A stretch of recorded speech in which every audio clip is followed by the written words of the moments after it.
She said, "My ex is coming to our party. If you're uncomfortable, you can leave." I replied, "Understood." Then I canceled the party and emailed all our friends, "Sorry, canceled." She wanted to host her ex alone. The call she got. Original post. I, 32 male, have been with Fiona, 30, for 4 years, and we've lived together in my condo for the last 2. I own the place. She moved in and pays a small, agreed-upon amount for utilities and groceries. It's been comfortable, stable, or so I thought. We were planning our big annual summer send-off barbecue for this coming Saturday. This is our big joint event. I handle the grill, the meat order, and the booze. She curates the guest list, the side dishes, and the decor. We're expecting about 50 people. On Wednesday night, I was on the couch finalizing the shopping list for the liquor store when she dropped it. "Fiona, oh, just a heads up, I invited Dominic." I stopped writing. "Wait, what? Dominic? Your ex, Dominic? The guy you dated for 5 years? The one you said was so toxic you had to block him on everything?" She waved her hand, not looking up from her phone. "Oh, he's totally different now. He reached out a few weeks ago, apologized for everything. He's really matured. We're just friends. I ran into him last week and told him to come." I stared at her. "You ran into him? And you invited him? To our party? At my home? And you're telling me 3 days before?" She finally looked up, annoyance flashing in her eyes. "Liam, don't make this a thing. It's a party. It's our home, and I can invite my friends. It's my condo, Fiona. You know I'm not comfortable with him. I've heard nothing but horror stories about this guy. I don't want him here." This was it. The moment the mask slipped. She let out this long, suffering sigh. "God, you're being so insecure. It's unattractive. He's just a friend. I already told him he could come, and I'm not uninviting him just because you're feeling paranoid." She stood up, gathering her things. "Honestly, if you're going to be that uncomfortable, you can just leave for the night. Go to a bar. See a movie. It's just a few hours. I'm not going to let your jealousy ruin this." She just told me to leave my own home so she could entertain her ex-boyfriend. I looked at her, really looked at her. The casual dismissal, the utter lack of respect, and all the little red flags from the past few months suddenly clicked into place. I put the pen down. "Understood," I said quietly. She smiled, relieved. "Good. Glad you're not going to be a baby about it. I'm heading to bed." I waited until I heard the bedroom door click shut. Then I opened my laptop, pulled up the guest list and the email invitations we'd sent out from my account. I took a deep breath, and I started typing. Subject: canceled, summer send-off barbecue. Body: "Hi everyone. I'm so sorry to do this at the last minute, but I have to cancel this Saturday's barbecue. Fiona has informed me she invited her ex-boyfriend, Dominic, and would prefer to host him alone. She suggested that if I was uncomfortable, I should leave my own home for the evening to make them more comfortable. Obviously, this isn't the party we all planned. I'm not willing to host an event under those circumstances, and I'm certainly not leaving my home. Sorry again for canceling. I hope to catch you all soon under much better circumstances. Best, Liam." I hit send to all 50 people. Then I went into the guest room and locked the door. I set my alarm for 6 a.m. I woke up to the sound of her phone vibrating on the nightstand in the other room. It wasn't just vibrating. It sounded like an angry hornet's nest. Buzz, buzz, buzz, buzz, buzz. A few minutes later, my bedroom door handle rattled. Liam, are you in there? Unlock the door." I heard her stomp back to the bedroom, then back. The rattling was more frantic. "Liam, what did you do?" "My phone is exploding. What did you send?" I got up, calmly made myself a coffee in the guest room's small kitchenette. It's more of a suite, thankfully. She was screaming through the door now. "You humiliated me. You psycho. You're going to regret this. Open the door." The call she got? Oh, they were beautiful. I could hear her muffled voice. "No, that's not what happened. He's twisting my words. Maya, you know I wouldn't. He's the one being controlling. He canceled it, not me." I just sipped my coffee. She wanted me to leave. I'm just getting a head start on packing. Update 1. Thank you all for the comments and support. It's been validating. I'm not the crazy one. This past week has been, well, it's been hell. But the fog is clearing. So, after about an hour of her screaming and her phone blowing up, I finally opened the guest room door.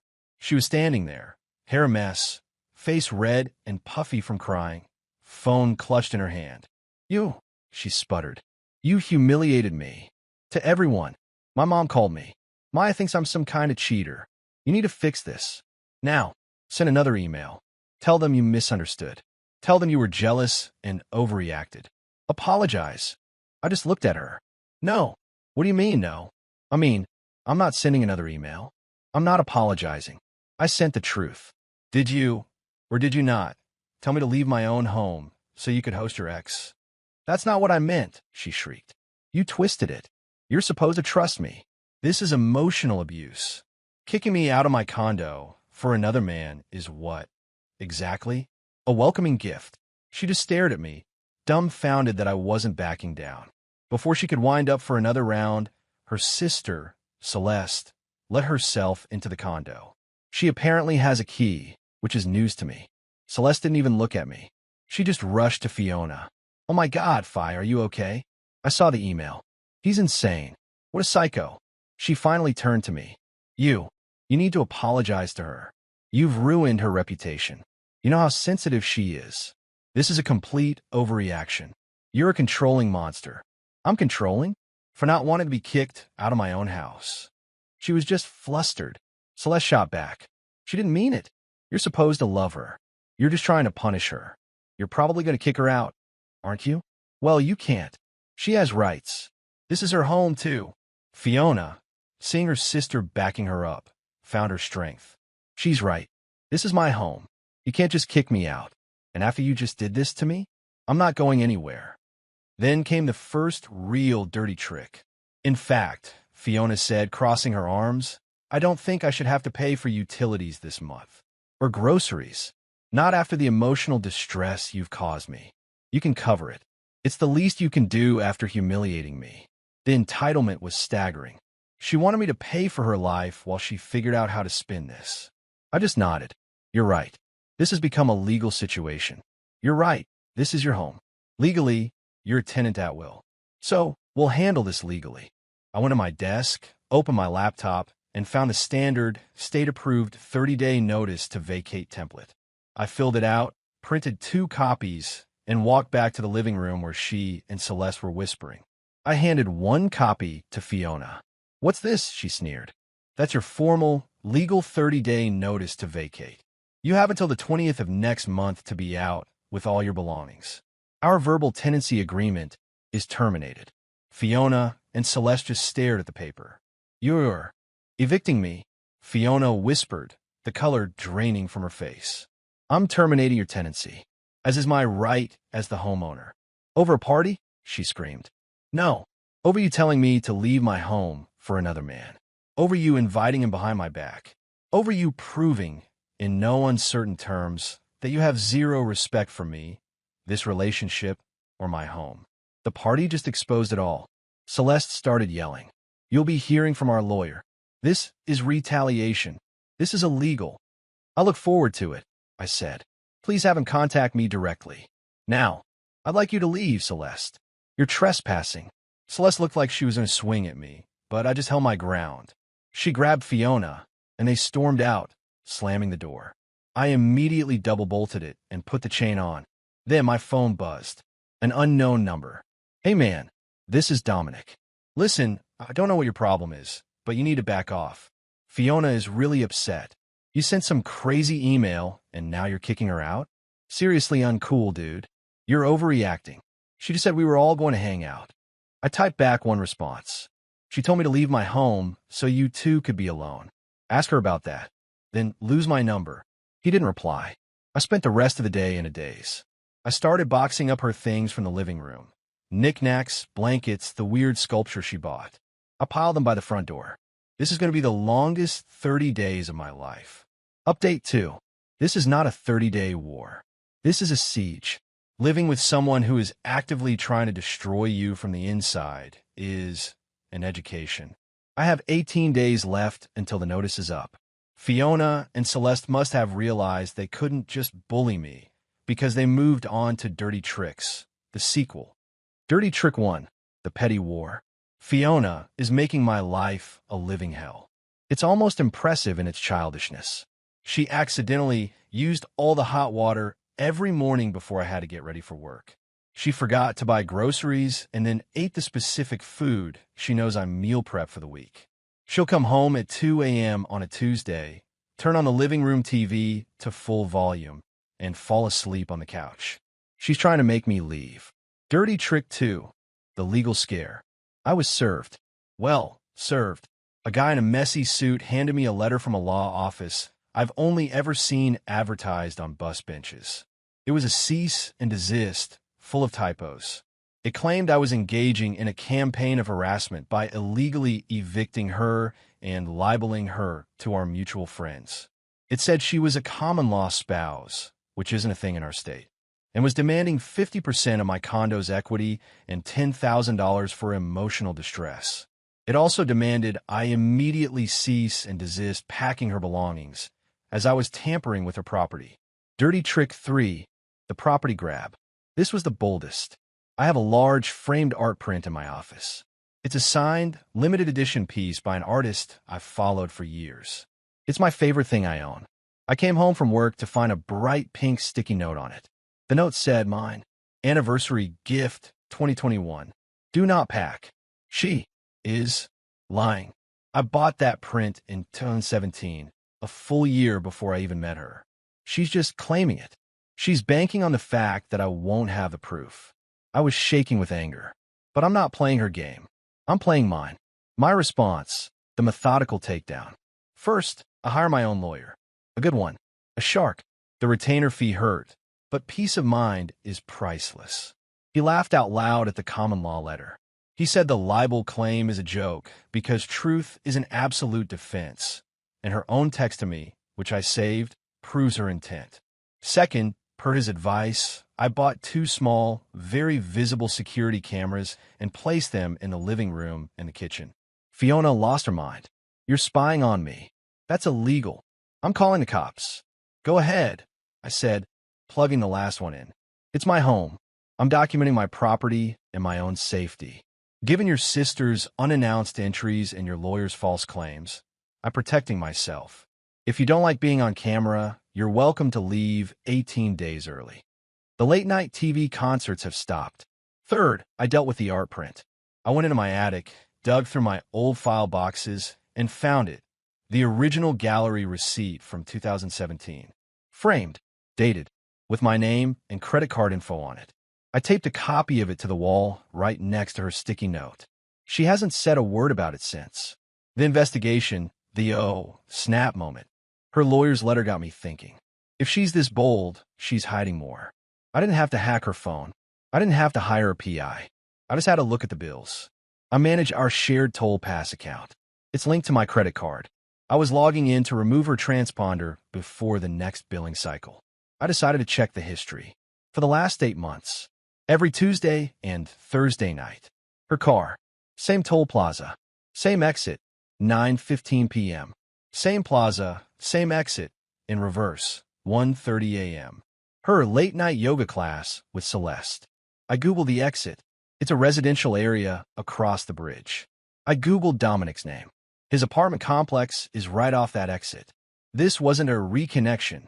This wasn't her running into him. This has been going on for almost a year. The party, my God.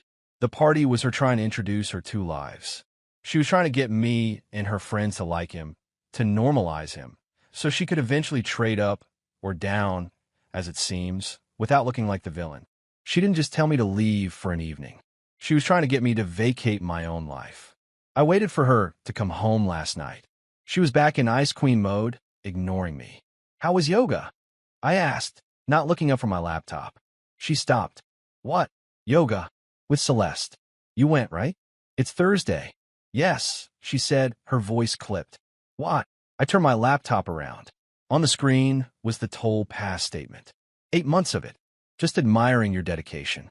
That's a long drive, all the way across the bridge. You must be exhausted, especially since Celeste's building is downtown, in the opposite direction. I zoomed in on the map, right next to the list of charges. The pin was on Dominic's apartment complex. But I guess it's a convenient location for yoga. She didn't speak. She didn't cry. She didn't yell. Her face just crumpled. It was the look of someone who had just been checkmated. This whole thing, I said, the party, he's matured, all of it. It was a lie. You're not just entitled, Fiona. You're a cheat. And a terrible one. I closed the laptop. 18 days, I said. Or you can leave now. She went into the bedroom and locked the door. My lawyer has already sent a response to hers, complete with the toll records and the 2017 art print receipt. Her lawyer's emotional distress claim seems to have evaporated. Now we wait for move-out day. Final update. It's over. She's gone. The 30-day notice expired yesterday at noon. I came home from work at 1 p.m., and she was still there, sitting on the couch, watching TV, surrounded by her boxes, as if it were just another Tuesday. Fiona, I said, it's 1 p.m. The notice is up. You need to leave. She looked at me, a smirk on her face. No, I don't think I will. My lawyer said this is all kinds of illegal. You're not getting rid of me that easy. We're going to court. You'll have to pay to evict me. She thought she had one last card to play, that I'd be scared of a long, drawn-out eviction process. Okay, I said. I pulled out my phone. I dialed the non-emergency police line. Hello, I'd like to request a civil standby to remove a trespasser. I have a former tenant at will who has failed to vacate after a legal 30-day notice has expired. Fiona's smirk vanished. You're calling the cops? You're trespassing, Fiona. 2 officers showed up about 20 minutes later, a man and a woman. And just as I predicted, the moment they knocked, Fiona burst into tears. Officers, thank God, she cried, rushing to the door. My fiancé is throwing me out. I have nowhere to go. He's been abusive. He's filming me. He's trying to steal my things. The female officer looked at me with pure disgust. Sir, what is going on here? You can't just throw her out on the street. This is the bias I was expecting. They see a crying woman and a calm man, and they assume he's the villain. But I was prepared. I wasn't a Samantha Downing narrator. I was just a guy who was tired of being played. I had a folder ready. Officers, I understand completely, I said calmly. She's not my fiancée. We're not married. She was a tenant at will, paying a small amount for utilities. Here is the deed to my condo, in my name only, purchased in 2017. Here is my driver's license, matching this address. I handed them the papers. Here, I continued, is a copy of the state tenancy at will statute. Here is a copy of the legal 30-day notice to vacate. And here is a notarized affidavit of service, proving she received this notice 30 days ago. Her tenancy officially ended at 12 p.m. today. She is trespassing. The male officer took the folder and started reading. The female officer's expression slowly changed from hostility to professional neutrality. Ma'am, the male officer said to Fiona, this all appears to be in order. This is a civil matter, and your legal tenancy here is over. You have to leave. But my property, she shrieked, pointing at the art print. He's stealing it. That's mine. He can't keep it.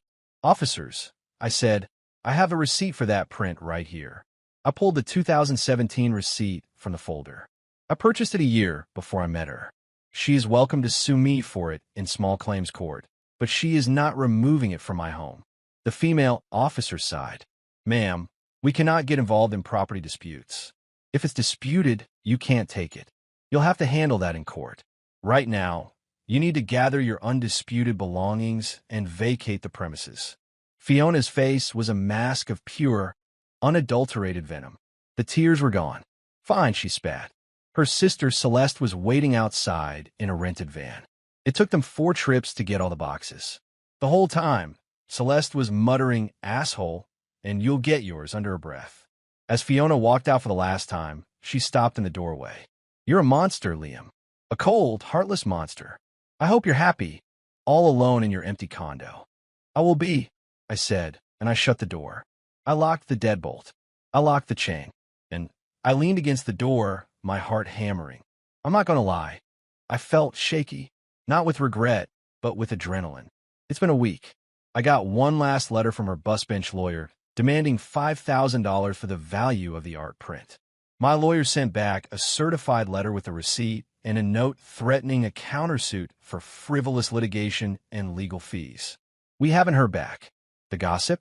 Oh, it's been rich. Maya, her former best friend, who is now firmly my friend, gave me the rundown. Fiona did move in with Dominic into his tiny one-bedroom apartment that he, wait for it, shares with 2 other roommates. The matured Dominic apparently doesn't have a job.